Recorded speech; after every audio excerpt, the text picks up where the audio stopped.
आज की सबसे बड़ी खबर यह है कि मोदी सरकार का संविधान संशोधन बिल लोकसभा में 2/3 बहुमत नहीं मिलने की वजह से गिर गया है। यह महिला आरक्षण से जुड़ा वही बिल है जिसके तहत लोकसभा की सीटों को 550 से बढ़ाकर अधिकतम 850 किया जाना था।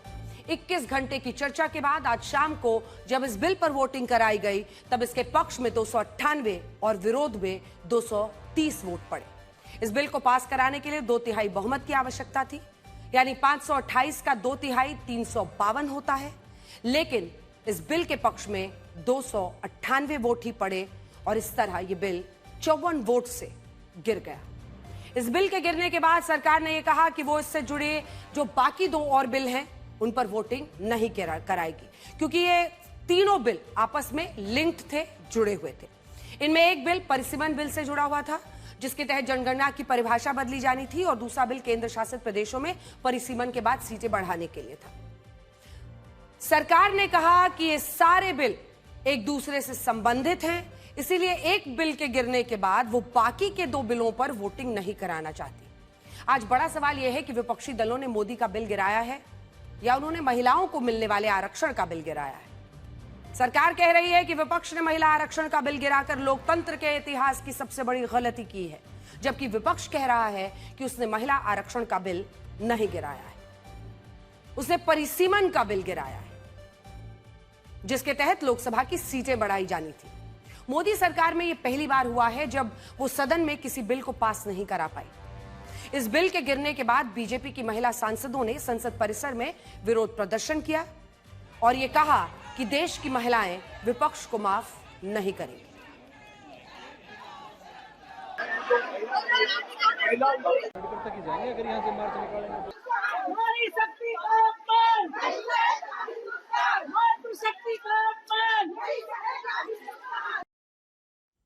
तो इन तस्वीरों पर थोड़ी सी जानकारी आपको दिखा देते हैं आगे बढ़ने से पहले, क्योंकि देखिए अभी तक आपने देखा होगा हर मुद्दे पर जो विपक्ष है वो विरोध करता था, लेकिन आज जब ये बिल गिरा है और ये जो सुनिश्चित करता था बिल की 2029 में ही 33% महिलाओं को टिकट देने के लिए हर पार्टी मजबूर हो जाती, क्योंकि वो सीटें ही उनके लिए आरक्षित हो जाती, वहां से पुरुष लड़ ही नहीं सकते, महिलाएं ही लड़ पाती, वो 29 के लिए मुमकिन नहीं हो पाएगा क्योंकि ये बिल गिर गया है।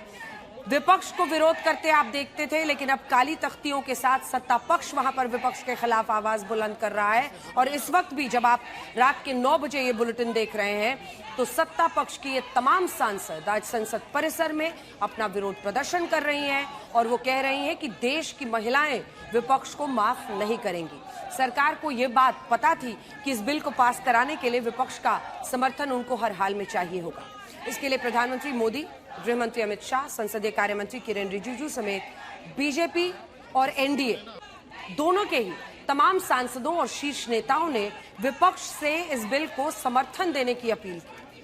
प्रधानमंत्री मोदी ने तो ये लिखा कि लोकसभा के सभी सांसद अपनी अंतरात्मा को सुने और देश की आधी आबादी को उसका हक दिलाएं, लेकिन विपक्ष ने प्रधानमंत्री मोदी की अपील को नहीं माना। गृह मंत्री अमित शाह ने भी कहा कि विपक्ष सिर्फ मोदी विरोध के चक्कर में महिला आरक्षण से जुड़े बिलों का विरोध कर रहा है। उन्होंने ये भी कहा कि अगर विपक्ष तैयार है तो सरकार 1 घंटे के अंदर समान रूप से सभी राज्यों में 50% सीटें बढ़ाने का बिल ला सकती है, लेकिन विपक्षी दलों ने इसका भी विरोध जारी रखा। अखिलेश यादव ने कहा कि अगर बीजेपी ये लिखकर भी दे दे कि वो किसी महिला को प्रधानमंत्री बनाएगी तो तब भी वो उस पर भरोसा नहीं करेंगे। देखिए आज कैसे संसद में इस पर खूब हंगामा हुआ है। गृह मंत्री अमित शाह ने यह भी कहा कि इस बिल का विरोध करने के लिए देश की महिलाएं विपक्षी दलों को माफ नहीं करेंगी। उन्होंने कहा कि जब ये विपक्षी दल चुनाव में वोट मांगने जाएंगे तो मातृशक्ति इसका पूरा हिसाब लेगी। उन्होंने यह भी कहा, गृह मंत्री अमित शाह ने आज, कि जब जनता के बीच यही नेता विपक्ष के पहुंचेंगे तो महिलाएं उनसे पूरा हिसाब मांगेगी कि जब 29 में यह आरक्षण लागू हो सकता था तो उसके लिए समर्थन करने वाले बिल पर आप लोगों ने वोट खिलाफ में क्यों डाला। विपक्षी दलों का जो भी इस मुद्दे पर स्टैंड है उसको लेकर सरकार उनको कटघरे में खड़े कर रही है। विपक्षी दलों का कहना है कि उन्होंने महिला आरक्षण का विरोध नहीं किया बल्कि परिसीमन के बिल का विरोध किया है। हालांकि कई लोग जिस बात को नहीं ध्यान दे रहे हैं वो सिर्फ इतनी है कि जो नारी शक्ति वंदन अधिनियम था वो भी लिंक था परिसीमन से उसमें भी कहा गया था कि सेंसस करेंगे, सेंसस के बाद डिलिमिटेशन से सीटें बढ़ाएंगे और जब सीटें बढ़ जाएंगी उसके बाद से हम आरक्षण देंगे। लेकिन हुआ क्या? क्योंकि वक्त सेंसस में लग रहा है, ऐसा बताया गया गृह मंत्री की तरफ से, जो कि सेंसस शुरू हो चुका है, तब उन्होंने कहा कि सेंसस चल रहा है, इस दौरान सीधा 50% के फॉर्मूले के साथ परिसीमन करते हैं, सीटें हर राज्य की बढ़ाते हैं और आरक्षण लागू कर देते हैं। सुनिए। हमने क्लियरली बोला है कि ये महिला बिल नहीं है जी। ये हिंदुस्तान का राजनीतिक जो स्ट्रक्चर है, इलेक्टोरल स्ट्रक्चर है, उसको बदलने की कोशिश है। ये हमने रोक दिया है। और मैं अभी कह रहा हूँ, प्रधानमंत्री से कह रहा हूँ, अगर आप महिला बिल चाहते हैं 2023 का महिला बिल निकालिए, उसका इम्प्लीमेंटेशन आज से करिए और पूरा का पूरा ऑपोजिशन 100% आपको समर्थन देगा और महिला बिल हम इमीडिएट इम्प्लीमेंटेशन करा देंगे। ये देश की अखंडता की बात है, हम कभी इससे सहमत नहीं हो सकते कि आप इस महिला आरक्षण को इस तरह से परसीमन से जोड़ें कि वो पुरानी जनगणना पर चले जिसमें ओबीसी शामिल भी नहीं है। तो ये मुमकिन ही नहीं था कि ये बिल पारित हो और मेरे ख्याल से हमारे देश के लोकतंत्र के लिए, हमारे देश की अखंडता के लिए ये एक बहुत बड़ी महिला विरोधी माइंडसेट की वो कह रहे हैं जिन्होंने हाथरस में कुछ नहीं किया, जिन्होंने उन्नाव में कुछ नहीं किया, जिन्होंने मणिपुर की महिलाओं के लिए कुछ नहीं किया, जिन्होंने खिलाड़ियों के लिए कुछ नहीं कहा, ये कह रहे हैं कि हमारा विरोधी माइंडसेट है महिलाओं का। महिला आरक्षण के पक्ष में है, महिलाओं को अधिकार मिले, उनका सम्मान बढ़े, उनको राजनीति में स्थान मिले, उसके पक्ष में है। लेकिन जिस तरीके से भारतीय जनता पार्टी उस बिल के साथ और चीजों को छिपा करके ला रही थी, उसका विरोध, जो वो महिलाओं का हक अधिकार का हरण करना चाहते थे, हम लोगों ने लक्ष्मण रेखा ऐसी खींची जिससे वो पार नहीं कर पाए। हमने कहा था कि हम महिला आरक्षण के लिए बिल्कुल समर्थक है, हम आज भी वोट करने के लिए तैयार हैं, लेकिन डिलिमिटेशन से आप इससे कोई लेना देना नहीं है। आप इन दोनों को डीकपल कीजिए, मतलब अलग अलग कीजिए। डिलिमिटेशन को ले आना बहुत बड़े बड़े मुद्दे उठाते हैं और हम वो नहीं चाहते थे, क्योंकि दक्षिण भारत के विषय, छोटे राज्यों के विषय, बहुत सारे विषय होते हैं। तो इसलिए हमने कहा कि आप महिला आरक्षण तुरंत लेके आइए, हम समर्थन दे देंगे, लेकिन डिलिमिटेशन, ये वोट जो हमने किया खिलाफ, ये महिला आरक्षण के खिलाफ नहीं है, ये सिर्फ डिलिमिटेशन के खिलाफ। जो बात हम पहले दिन से कह रहे हैं कि बिना शर्त के, बिना परिसीमन के शर्त के, बिना जनगणना के शर्त के आप महिला आरक्षण लागू करिए, ताकि वर्तमान में अभी जो सदन की जो संख्या है उस पर लागू हो। इस प्रकार का कानून भाजपा अगर लाते तो बात बहुत आगे बढ़ती।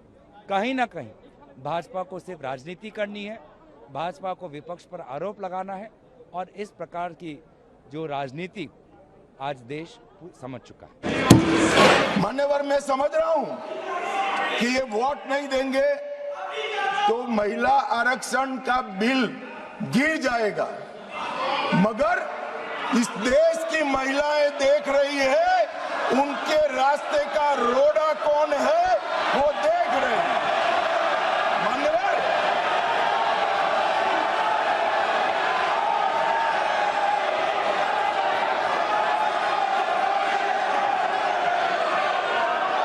This is an extremely sad day, a deeply disappointing day for the country's democracy. We had an opportunity to make history by providing the rightful share for the women of this country in the policy-making space in the country. The Congress party has once again betrayed the women of this country, continuing the pattern of their past behavior. At least half a dozen times in the past they have rejected, sabotage the women's reservation bill, just like how they have done today. अगर संसद के बाहर ही महिला जो मकर द्वार है वहां पर बीजेपी की महिला सांसद विरोध प्रदर्शन कर रही हैं ऐश्वर्या, तो ये इस बात की दस्तक है। और कुछ देर पहले बीजेपी अध्यक्ष नितिन नवीन कह रहे थे कि हम देशव्यापी आंदोलन करेंगे, जनता के बीच जाकर बताएंगे कि ये जो अलायंस है, विपक्षी गठबंधन है, ये महिला विरोधी है। ऐश्वर्या। बिल्कुल पूरी तरीके से। देखिए अंजना, आप अनुमान लगा सकते हैं जिस तरीके की तैयारी भारतीय जनता पार्टी ने करी कि जो तख्तियां थी, जो पोस्टर्स थे और जो महिला सांसद जिनको तैयार किया गया था, तो वो सब पूरी तरीके से तैयार थे। और जैसे ही बिल गिर गया, हमने देखा मकर द्वार के ऊपर इनफैक्ट एक मार्च भी हुई, मैं आपको बता दूं, लगभग 1 किलोमीटर की एक लंबा सा जो मार्च था, वो भी महिलाएं जो आई हुई थी और जो महिला सांसद थी उन्होंने की। मैं आपको बता रही हूँ, आप आज रात बीतने दीजिए और कल सुबह से आप पिक्चर्स देखेंगे, सिर्फ दिल्ली नहीं बल्कि पूरे देश भर के अंदर किस तरीके से इसको एक आंदोलन के तौर पे खड़ा किया जाएगा। और सबसे ज्यादा अग्रेसिव जो भारतीय जनता पार्टी होगी वो होगी पश्चिम बंगाल में और तमिलनाडु में। इन 2 स्टेट्स के अंदर आपको नजर आएगा कैसे बड़े बड़े पोस्टर्स, बड़े बड़े बैनर्स लगाए जाएंगे, क्योंकि भारतीय जनता पार्टी का कहना है कि हमने तो आपको मौका दिया था, लेकिन कांग्रेस पार्टी और विपक्षी पार्टियों ने इस मौके को नहीं बुलाया। अंजना। बिल्कुल, और इस बात का संदेश भी अगर मौसमी, क्या विपक्ष में इस बात को लेकर भी चिंता है, क्योंकि वो भी जान रहे थे कि भाई ये तो ट्रैप है, और ये खुद ही से कह रहे थे, प्रधानमंत्री ने बीते दिन कहा कि भाई मैं क्रेडिट का आपको ब्लैंक कैश दे रहा हूं, आप इसको इनकैश कीजिए। हाँ, अगर पास हो जाता है तो सब में क्रेडिट बढ़ जाएगा, लेकिन अगर गिर जाता है तो सारा क्रेडिट मुझे चला जाएगा, फायदा मुझे हो जाएगा। तो ये बात तो साफ थी। क्या विपक्ष में इस बात को भीतर खाने कैमरे के पीछे चिंता है कि अब बीजेपी इसको कैसे मुद्दा बना रही है? अंजना, मुझे नहीं लगता कि उनको चिंता है, बल्कि जो मेरी नेताओं से बात हो रही थी, अखिलेश यादव बाहर निकले, उनका जो हाव भाव था, बॉडी लैंग्वेज थी, जो 230 का आंकड़ा आया है, कहीं ना कहीं विपक्ष को लगता है कि ये एक बहुत बड़ा झटका है मोदी सरकार के लिए। और क्योंकि शायद उनका ये कहना है कि बीजेपी ने भी कल्पना नहीं की थी कि ये बिल इस कदर गिर जाएगा। वहीं आप देखिए कि जिस तरीके से 2 दिन की जो गतिविधियां हुई, इमरान प्रतापगढ़ी तो ये तक कह रहे थे कि देखिए बैनर छपवा के पहले से रखे हुए थे, यानी कि आंकड़े इनके साथ नहीं थे। तो अपने आप में ये बार बार कहा जा रहा था कुछ ना कुछ तो बीजेपी करेगी। पूरे दिन सुबुगाहट थी कि शायद कुछ और हुई है कि आखिर 298, क्योंकि एनडीए के जो साथी हैं उनको मिलाकर जो ऑफिशियली जो उनके साथ हैं 293 नंबर होता है, ये 298 पक्ष में वोट हुए हैं और बाकी 230 विपक्ष में। इस बारे में जानकारी है क्या? एक बार जरा बड़ी स्क्रीन पर भी लिए चलते हैं, वहीं से ये सवाल कर लेंगे, क्योंकि ये नंबर बहुत दिलचस्प है। अगर आप देखिए, वैसे तो आप अगर देखिए तो जो कुल संसद का इस वक्त ये है, मार्कर आपके लिए ले लेते हैं एक बार, जिससे आपको समझ में आ जाएगा, क्योंकि जब आप देखेंगे तो ये पूरा जो नंबर है ब्लैक का, ये देखिए, इसमें आप देख रहे हैं कि ये, लेकिन 298 लोगों ने पक्ष में वोटिंग की और जो जरूरी 2/3 बहुमत थी वो थी 355 की, लेकिन 352 की और 230 विरोध में। मौसमी, क्या इस पर क्लैरिटी है? अंजना, देखिए ये आंकड़े जो आप दिखा रही हैं वो बहुत दिलचस्प है और इसकी रीडिंग शायद सियासी समीकरणों की ओर इंगित भी करेगी, क्योंकि जो आप 230 का फिगर बोल रही हैं, तो विपक्ष ने भी सोचा था कि 220 तक हम लोग पहुंचेंगे, तो बाकी 10 एक्स्ट्रा इनको कौन से मिल गए? हमने ऐसे कांग्रेस के नेता देखे जो लगातार पूरे दिन एक पन्ने में सारे लोगों का नाम देख रहे थे, पूरा हाथ में स्याही लगी हुई थी। जब फ्लोर ऑफ द हाउस में हमने वो तस्वीर देखी कि मानिकम टिगोर और बीच में स्पीकर साहब ने टोका भी कि सुरेश हर जगह जा रहे थे, हर एक खेमे में जा रहे थे और सांसदों से बात कर रहे थे और लगातार लिस्ट बन रही थी। तो ये पहली बार है, मैं देख रही हूँ अंजना, कि शायद कांग्रेस ने अपना होमवर्क किया था। यानी कि कई बार ऐसा होता है जितने आंकड़े होते हैं उससे आधा या 10-20 कम ही आते हैं कांग्रेस को। ये सही कहा मौसमी आपने। इस बार पूरी तैयारी थी और इसी वजह से जब आप देख रहे हैं कि ये 230 का जो आंकड़ा है विपक्ष का, क्योंकि दम भर रहे थे आज राहुल गांधी भी, और उन्होंने डायरेक्टली कहा था, अगर आप इसको मैं आपको इस तरीके से भी दिखाऊं जिसमें आपको समझ में आएगा कि ये देखिए, ये जब आप देख रहे हैं ना, ये 230 का जो आंकड़ा है इनका, ये क्लियर इंडिकेशन है, इसको मैं आपको हाईलाइट वाला एरिया बढ़ा देती हूं। और अब देखिए, जब आप देखेंगे ये 230, तो ये बड़ा इंटैक्ट रहा आज मौसमी एक तरह से। और सुबह से ही लगभग जो प्लान था, मतलब आप देखिए मल्लिकार्जुन खड़गे हों, उन्होंने आपसे ही बातचीत में कहा था कि हम आज हर हाल में इस बिल को गिराएंगे, उसमें वो सफल हुए। वहीं जो जरूरी 2/3 मत चाहिए थे इस बिल को पास कराने के लिए, 352 का, उसमें सरकार कहीं ना कहीं पीछे रह गई। हालांकि ये भी दिलचस्प है कि 528 सांसद ही मौजूद रहे, जबकि 540 को रहना था मौजूद। और फिर सत्ता पक्ष को कितने वोट आए? 298, जो कि जो अभी तक एनडीए का नंबर है 293, उससे ज्यादा। तो ये दिलचस्प है और यही अपने आप में बताता है कि फिलहाल जो स्थिति है वो क्या है। ईरान ने स्ट्रेट ऑफ हॉर्मूज को पूरी तरह से खोलने का ऐलान कर दिया है, लेकिन क्या अब ये युद्ध खत्म हो चुका है? इस पर हम आपको बताएंगे बड़ी जानकारी। ईरान के विदेश मंत्री अब्बास अराक्ची ने कहा है कि स्ट्रेट ऑफ हॉर्मूज से गुजरने वाले सभी व्यापारिक जहाजों के लिए ये रास्ता अब पूरी तरह खुला रहेगा। हालांकि उनका यह भी कहना है कि इन जहाजों को उसी रूट से गुजरना होगा जो रूट ईरान द्वारा तय किया जाएगा। अब समझिए इस बड़ी खबर को, ये वही रूट है जिसमें समुद्री जहाजों को ईरान के बंदरगाहों और द्वीप के पास से होकर गुजरना होता है। इस युद्ध से पहले स्ट्रेट ऑफ हॉर्मूज में 3-3 किलोमीटर की जो शिपमेंट लेन बनी हुई थी वो माइंस के कारण अब कुछ वक्त के लिए बंद रहेगी। राष्ट्रपति ट्रंप ने कहा है कि ईरान की नौसेना अमेरिका के साथ मिलकर इन माइंस को हटा रही है और यह इलाका भी बहुत जल्द पूरी तरह सुरक्षित हो जाएगा। हालांकि ईरान ने अभी यह स्पष्ट नहीं किया है कि अगर समुद्री जहाज उसके बताए गए रूट से गुजरेंगे तो क्या उन्हें ईरान को कोई टोल टैक्स भी देना होगा। फांस यहीं पर लग रही है। राष्ट्रपति ट्रंप ने भी ईरान के इस फैसले की जानकारी दी है और उसे ऐसा करने के लिए धन्यवाद किया है। राष्ट्रपति ट्रंप ने ट्रूथ सोशल पर यह लिखा कि ईरान इस बात पर सहमत हो गया है कि वो भविष्य में कभी स्ट्रेट ऑफ हॉर्मूज को बंद नहीं करेगा। इसे दुनिया के खिलाफ एक हथियार की तरह नहीं इस्तेमाल किया जाएगा और ये पूरी दुनिया के लिए बहुत बड़ी खबर है। ये ट्रंप का पोस्ट हम आपको बता रहे हैं। हम भी लगातार इस बात को कह रहे थे कि ईरान ने दुनिया का तेल गैस रोककर और स्ट्रेट ऑफ हॉर्मूज को हथियार बनाकर सही नहीं किया है। जिन देशों की कोई गलती नहीं थी उनके तेल और गैस को रोकना अपराध जैसा था, लेकिन अब राष्ट्रपति ट्रंप कह रहे हैं कि इस पर भी डील हो गई है और ईरान मान गया है वो दोबारा अभी हॉर्मूज को अपना हथियार नहीं बनाएगा।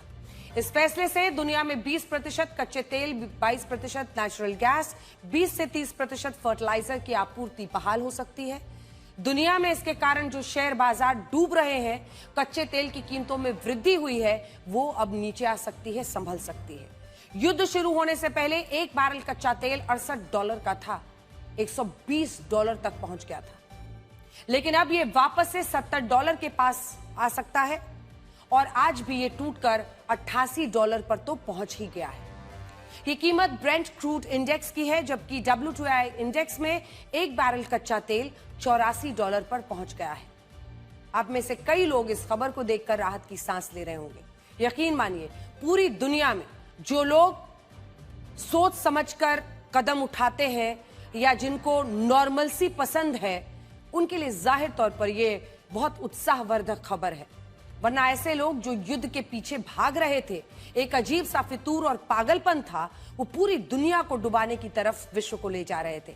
ईरान का कहना है कि उसने ये फैसला लेबनान में सीज फायर के कारण लिया है, लेकिन इसी के साथ सवाल ये भी है, हकीकत क्या ये है कि इसके पीछे अमेरिका का नेवल ब्लॉकेड है?